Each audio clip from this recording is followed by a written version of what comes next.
حج کیا ہے یہ انشاءاللہ مختصر انداز میں آپ کے سامنے پیش کرنے کی کوشش کریں گے۔ نبی صلی اللہ علیہ وسلم جس قوم کے پاس بھیجے گئے وہ قوم ابراہیم علیہ السلام اور اسماعیل علیہ السلام کی شریعت پر چلتی تھی۔ ابراہیم علیہ السلام کی شریعت ہی سے حج کا سلسلہ چل رہا ہے، اور مکے کے لوگ اور مکے کے اطراف جتنے عرب کے لوگ ہیں وہ سب حج کرنے آتے، لیکن حج میں ان میں اللہ کی عبادت کے ساتھ ساتھ بدھ، شرک پرستی، وسیلہ گری سب کچھ داخل ہو گیا۔ نبی صلی اللہ علیہ وسلم کی جب نبوت کا اعلان ہوا تو آپ صلی اللہ علیہ وسلم 13 سال مکے میں رہے، اور اس کے بعد مدینہ ہجرت کرنا پڑا آپ کو حالات کے پیش نظر اللہ کے حکم سے۔ مدینہ جانے کے بعد آپ صلی اللہ علیہ وسلم وہاں 10 سال رہے، مکمل 23 سال آپ کی نبوت کی زندگی ہے، اور 90 سال میں آپ صلی اللہ علیہ وسلم نے ابو بکر صدیق رضی اللہ عنہ کو حج کے احکامات دے کر، حج کے طور طریقے درست کر کر مدینے سے مکہ روانہ کیا، یہ بتانے کے لیے لوگوں کو حج کے طریقے بتا دو، جس میں اول چیز یہ تھی لوگ لنگے ہو کر طواف کرتے تھے۔ انہیں پھر یہ کہا گیا کہ احرام کی حالت میں طواف کرنا ہے، صرف رائٹ شولڈر مرد کا کھلا رہے گا، بس یہ بیسک باتیں۔ عورت کے لیے یہ حصہ اور ہاتھ کا حصہ یہ کھلا رہے گا، لیکن غیر محرم جب سامنے آئے گی وہ اپنے چہرے پر ڈھانپ لے گی۔ دوسری بات، ابو بکر صدیق رضی اللہ عنہ نے اعلان کروا دیا کہ ننگے طواف نہیں کیا جائے گا اور کسی مشرک کو حج پر آنے نہیں دیا جائے گا۔ یہاں بنیادی بات یہ ہے انسان کا عقیدہ اگر درست نہیں ہے وہ چاہے جیسی تیسی عبادتیں کر لے، اس کی عبادت رد کر دی جائے گی، بیکار ہو جائے گی، فائدے کی نہیں رہے گی۔ لہذا انسان کو چاہیے توحید پر مضبوط رہتے ہوئے سنت کے مطابق اعمال کر لیں۔ اب حج جملہ 6 دن کا حج ہوتا ہے، جس میں 5ویں دن کا بھی آپشن ہے، اور 6ٹھے دن کا تو حج ہے ہی ہے جو نبی صلی اللہ علیہ وسلم نے کیا۔ حج کا آغاز ہوتا ہے ذی الحج کے مہینے کی 8 تاریخ کو۔ 8 تاریخ کو ذی الحج کے آپ مکے سے احرام باندھ کر تلبیہ پڑھتے ہوئے آپ مینا کی طرف جائیں گے۔ لبیک اللہم لبیک لبیک لا شریک لک لبیک ان الحمد والنعمت لک والملک لا شریک لک، توحید کی گواہی دیتے ہوئے کہ اللہ کے سوا کوئی معبود نہیں، اسی کا حکم چلتا ہے، اسی کا ملک ہے، اسی کی بادشاہت ہے۔ یہ تلبیہ لگاتے ہوئے مینا کے میدان کی طرف نکلیں گے۔ فجر کی نماز مکے میں ادا کرنے کے بعد مینا میں پہنچ کر ظہر اور عصر کی نماز ملا کر پڑھیں گے، پھر شام کو مغرب اور عشاء کی نماز ملا کر پڑھیں گے، رات کو مینا کے میدان میں قیام کریں گے۔ اس کے بعد جب رات ہی کو مغرب کے بعد 9 ذی الحج شروع ہو جاتی ہے، 9 ذی الحج کو اب آپ فجر کی نماز کے بعد عرفہ کے میدان کی طرف نکلیں گے، وہی تلبیہ پڑھتے ہوئے۔ عرفہ کے میدان میں ظہر کی نماز سے پہلے، زوال سے پہلے آپ کو پہنچنا ہے۔ وہاں پہنچ کر ظہر اور عصر کی نماز ملا کر امام صاحب مسجد میں پڑھائیں گے، ان کے ساتھ جو سو ملا کر پڑھنا ہے۔ اس کے ساتھ ہی پہلے خطبہ دیا جائے گا اور اس کے بعد ظہر اور عصر کی نماز پڑھائی جائے گی۔ ظہر کی 2 رکعت پڑھیں گے، سلام پھیریں گے، پھر اٹھیں گے، عصر کی 2 رکعت پڑھیں گے، اور اس کے بعد پھر آپ جو سو اپنے کیمپ میں چلے جائیں گے۔ عرفہ یہ حج کا اصل ہے۔ عرفہ کے دن اللہ عز و جل تمام حاجیوں کے لیے مغفرت کے جو فیصلے نازل کرتے ہیں، شیطان کو جب اس بات کا علم ہوتا ہے تو شیطان مایوس ہو جاتے ہیں اللہ تعالیٰ کے اس فیصلے کو دیکھ کر۔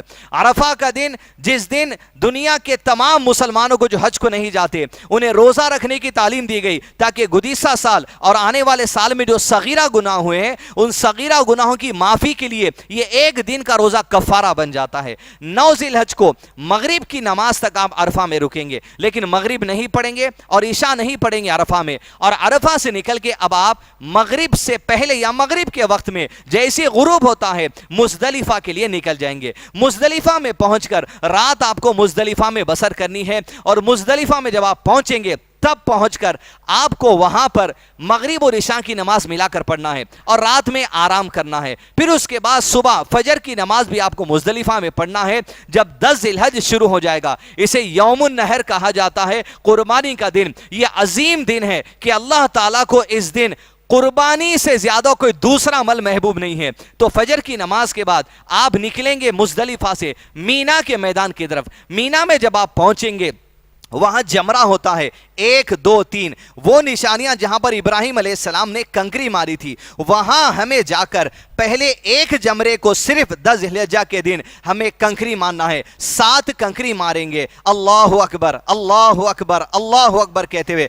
ہر کنکری مارتے وقت میں اللہ اکبر کہنا ہے۔ یہ تصور نہیں ہونا چاہیے کہ وہ پلڑ شیطان ہے، بلکہ وہ عمل ایسا ہے جس عمل سے شیطان کو چڑ ہوتی ہے، شیطان کو تکلیف ہوتی ہے۔ ویسے نبی صلی اللہ علیہ وسلم نے ارشاد فرمایا جب تشہد پڑھو تو تشہد میں انگلی کی حرکت دو، یہ انگلی کی حرکت شیطان پر لوہے کی مار سے بھی زیادہ سخت ہے۔ اس کے بعد 10 ذی الحجہ کو آپ کنکری مار کر وہاں سے آگے بڑھیں گے اور آپ کی قربانی جو ہے وہ وہاں پر کمیلے میں، وہاں جو سلاٹر ہاؤس ہوتا ہے وہاں کر دی جاتی ہے۔ اگر آپ قربانی کرنا چاہتے تو آپ بھی قربانی اپنے ہاتھ سے کر سکتے، نہیں تو آپ کی سلاٹرنگ وہاں ہو جائے گی۔ اس کے بعد اب آپ سر کے بال نکال دیں گے، حلق کرنا ہے، پورے سر کے بال نکالنا ہے۔ نبی صلی اللہ علیہ وسلم نے پورے سر کے بال نکالنے والے کے لیے 3 مرتبہ جو سو دعائیں کی ہیں۔ ہو سکتا ہے آپ کی قربانی پہلے ہو جائے، بال آپ نے پہلے نکال لیے، یہ آگے پیچھے ہو سکتا ہے، اس کی گنجائش علماء کرام نے دی ہے۔ پھر اس کے بعد آپ نکل کر بال نکال لیں گے اور احرام کھول کر سادے کپڑے پہن لیں گے اور آپ جائیں گے مکہ کو، حرم کعبۃ اللہ کے پاس طواف افادہ کرنے کے لیے۔ وہاں پر جب آپ پہنچیں گے طواف کرنے کے لیے، سادے کپڑوں میں آپ جو سو طواف کریں گے 7 چکر، اس کے بعد آپ صحیح کو جائیں گے، وہاں صحیح کے 7 چکر لگائیں گے۔ پھر ایسے 7 چکر ہو گئے، اسی رات کو آپ نکل کر واپس مینا کے دن مینا آپ کو آ جانا ہے۔ یہ آپ 10 ذی الحجہ کو بھی آ سکتے ہیں، یا شام مغرب ہو گئے تو 11 ذی الحجہ بھی شروع ہو جاتی ہے۔ تو جیسے تکمیل ہوا آپ فوری جو سو آ جائیں گے کہاں پر؟ مینا کے میدان میں۔ اب حج کے اہم ارکان جو تھے کمپلیٹ ہو گئے۔ 11 تاریخ کو آپ کو مینا ہی میں رہنا ہے، 12 کو مینا ہی میں رہنا ہے، 13 کے دن مینا ہی میں رہنا ہے۔ 12 کو بھی آپ مینا سے چلے جا سکتے ہیں اپنی ہوٹل، یا 13 کو بھی جا سکتے ہیں اپنی ہوٹل۔ 11 تاریخ کے دن آپ کو فجر ظہر کی نماز یہیں پڑھنا ہے، اور زوال کے بعد ظہر کے بعد آپ نکلیں گے مینا میں اپنے کیمپ سے، اور کیمپ سے نکل کر پھر آپ جمرہ کے پاس جائیں گے جو 3 ہے، وہاں تینوں جمرہ کے پاس آپ کنکری ماریں گے ساتھ ساتھ اللہ اکبر کہتے ہوئے، اور پلٹ کر پھر واپس اپنے کیمپ میں آ جائیں گے۔ مینا میں 11 تاریخ گزارنے کے بعد پھر مینا میں 12 تاریخ بھی آپ کو گزارنا ہے۔ 12 ذی الحج کی ظہر کی نماز کے بعد، زوال کے بعد آپ کو نکلنا ہے، نکل کر آپ جو سو جائیں گے اور کنکری جو سو وہاں پر 3 جمرہ کو ساتھ ساتھ اللہ اکبر کہتے ہوئے ماریں گے، اور وہاں آگے ٹھہر کے دعائیں کریں گے، اس لیے کہ اذکار پڑھتے ہوئے، دعائیں کرتے ہوئے، رحمت مانگتے ہوئے، برکتیں مانگتے ہوئے، مغفرت مانگتے ہوئے سارے حج کو تکمیل مجھ کو اور آپ کو کرنا چاہیے۔ پھر اس کے بعد آپ 12 تاریخ کو ظہر کی نماز کے بعد 7 کنکری مار لینے کے بعد آپ کا حج یہاں مکمل ہو سکتا ہے۔ آپ کی نیت پر بات ہے، آپ نے نیت کر لی حج ختم، 12 تاریخ کو ظہر کے بعد کنکری مارنے کے بعد اپنی ہوٹل چلے جائیے، تمام چیزیں آپ کے لیے اب حلال ہو جائیں گی جس پر پابندی لگی تھی۔ اس کے بعد نہیں، آپ 13 کو بھی رکنا چاہتے ہیں، کیونکہ نبی صلی اللہ علیہ وسلم 13 تاریخ کو بھی حج کو رکے تھے، پلٹ کر آپ کو مینا میں آنا ہے، مینا میں آپ کو رات بتانا ہے۔ 13 تاریخ کے دن صبح پھر جب سے زوال ہو جائے گا، زوال کے بعد آپ نکلیں اور 7 کنکری 3 جمرہ کو ماریں، وہاں سے آپ 13 تاریخ کو آپ کا حج مکمل کر کے نکل سکتے ہیں آپ کی ہوٹل کی طرف۔ اس طریقے سے حج میں یہ بیسک باتیں جو کرنا ہے۔ اب حاجیوں کو اللہ تعالیٰ نے قرآن مجید میں ایک اہم نصیحت کی، فَاذْكُرُوا اللَّهَ كَذِكْرِكُمْ آبَاءَكُمْ أَوْ أَشَدَّ ذِكْرًا، کہ اللہ تعالیٰ کا ذکر کیا کرو کثرت سے، ایسے جیسے باپ دادا کا ذکر کرتے ہو، او اشد ذکرا، بلکہ باپ دادا کے ذکر سے بھی زیادہ تمہیں اللہ کا ذکر کرنا چاہیے۔ اللہ کا ذکر کرتے ہوئے، قرآن پڑھتے ہوئے، نصیحت حاصل کرتے ہوئے، ترجمے سے پڑھتے ہوئے، دروس پڑھتے ہوئے، اذکار پڑھتے ہوئے، نماز پڑھتے ہوئے، خشوع سے روتے ہوئے، رحمتیں، برکتیں، خیر، ہدایت مانگتے ہوئے ہمیں جو سو عظیم کام جو سو کرنا چاہیے۔ یہ اسلام کا اہم رکن ہے، یہ جسمانی عبادت بھی ہے، یہ مالی عبادت بھی ہے۔ جس کسی کو اللہ تعالیٰ نے جو سو طاقت دی ہے مالی اعتبار سے، زندگی میں 1 مرتبہ اس پر حج فرض ہے۔ پھر اس کے بعد نبی صلی اللہ علیہ وسلم نے حدیث قدسی میں ارشاد فرمایا کہ 5 سال میں جس کے پاس طاقت ہے، 5 سال میں کم سے کم 1 مرتبہ وہ حج کے لیے آ جائے، اس کے لیے بھی بڑی رحمت اور مغفرت کا وعدہ اللہ کے نبی صلی اللہ علیہ وسلم کے ذریعے اللہ تعالیٰ نے حدیث قدسی میں کیا ہے۔ ناظرین اکرام، آج سال 2021 چل رہا ہے، 2020 میں غالباً 10,000 لوگوں کو حج کا موقع ملا، 2021 میں اناؤنسمنٹ آیا ہے 60,000 لوگوں کو حج کا موقع ملے۔ اللہ تعالی ہم تمام کو ان خوش نصیبوں میں بھی شامل کرے جو حج کی سعادت اللہ تعالی جن کو زندگی میں عطا کرتا ہے۔ کئی حج کرنے کی سعادت ہمیں اللہ تعالی دے، اور اس حج کے ذریعے اللہ تعالی ہماری ایمان میں اضافہ اور تازگی لے کر آئے، آمین۔ تو عزیز دوستو، لوگوں کو یہ دیکھا گیا ہے کہ حج کے معاملے میں ساری عمر ٹال کر بڑھاپے کی زندگی میں جانے کی کوشش کرتے ہیں۔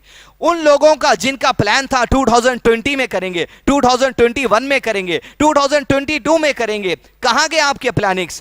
زندگی کے حالات کے آ سکتے ہیں، آپ نہیں جا سکتے۔ لاک ڈاؤن کی جو سچویشن چل رہی ہے، نہ جانے شانے آپ نے پلان کیا تھا اس سال جائیں گے، 2020 میں جائیں گے، 2019 میں جائیں گے، لیکن 2 یا 3 سال سے جو لاک ڈاؤن کی سچویشن چل رہی ہے، لوگوں کے پلان سارے کے سارے فیل ہو چکے ہیں۔ لہذا دیر نہیں کرنی چاہیے. اللہ تعالیٰ کو جو صحت میں عبادت کی جاتی ہے وہ محبوب ہے, اور یہ عبادت جو آپ صحت میں جوانی میں کر سکتے ہیں بوڑھاپے میں لطف نہیں آ سکتا. لہذا یہ جو غلط کانسیپٹ ہے بوڑھے ہوئے تو حج کو جانا, یہ غلط کانسیپٹ ہے. جوانی کے میدان میں آپ جو سو عمر میں نکلیں, آپ کی عبادت کی تازگی الگ رہے گی, آپ کی بھاگ دوڑ کی تازگی الگ رہے گی, اور فائدہ ہی فائدہ ہوگا. یہ حج اسلام کے اہم رکن میں سے جس نے حج کا انکار کر دیا وہ کافر ہے, یہ بات میں کسی کو شک نہیں ہونا چاہیے. جو حج سے نفرت کرتا ہے وہ بھی کافر ہے, اس میں کسی کو جو سو شک نہیں ہونا چاہیے. لہذا ناظرین کرام بنیادی باتیں حج سے متعلق آپ کے سامنے رکھی گئی ہیں. السلام علیکم ورحمۃ اللہ وبرکاتہ. رب اشرح لي صدري ويسر لي أمري واحلل عقدة من لساني يفقه قولي. رب اشرح لي صدري ويسر لي أمري واحلل عقدة من لساني يفقه قولي.